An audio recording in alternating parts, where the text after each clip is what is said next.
দুঃখের ছায়া বাংলা টেলিপাড়ায়। বাংলা ধারাবাহিকে প্রিয় ঠাম্মি চরিত্রে সবার মন জয় করেছেন টেলি অভিনেত্রী বাসন্তী চ্যাটার্জি। অসংখ্য জনপ্রিয় ধারাবাহিকে তাকে দেখেছে দর্শক।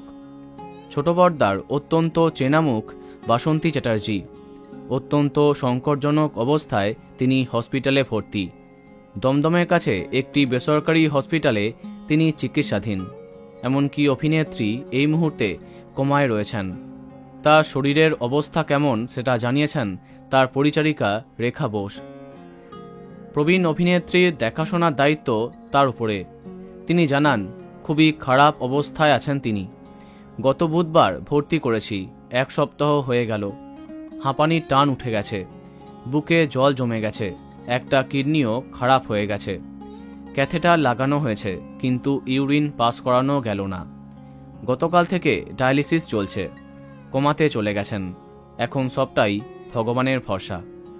তিনি আরও জানান, অনেক দিন ধরেই তিনি অসুস্থ, তাও কাজ করছিলেন।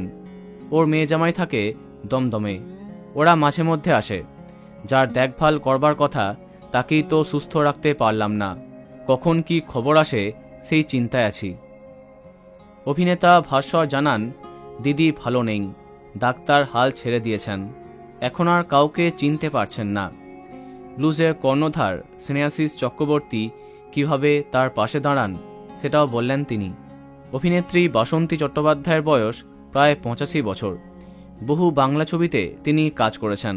এছাড়া অসংখ্য জনপ্রিয় বাংলা ধারাবাহিকে তাকে দেখেছে দর্শক, যেমন গোয়েন্দাগিন্নি, পঞ্চমী, বাঘবন্দি খেলা, গঙ্গারাম, দুর্গা দুর্গেশ্বরী এবং সম্প্রতি গীতা এলএলবিতেও তাকে দেখেছে দর্শক। আমাদের প্রার্থনা আপনি খুব দ্রুত সুস্থ হয়ে উঠুন। বন্ধুরা, ভিডিওটি এইটুকুই। বাংলা বিনোদনের অন্যান্য আরও খবর পেতে সাবস্ক্রাইব করো কারেন্ট পজ। ধন্যবাদ।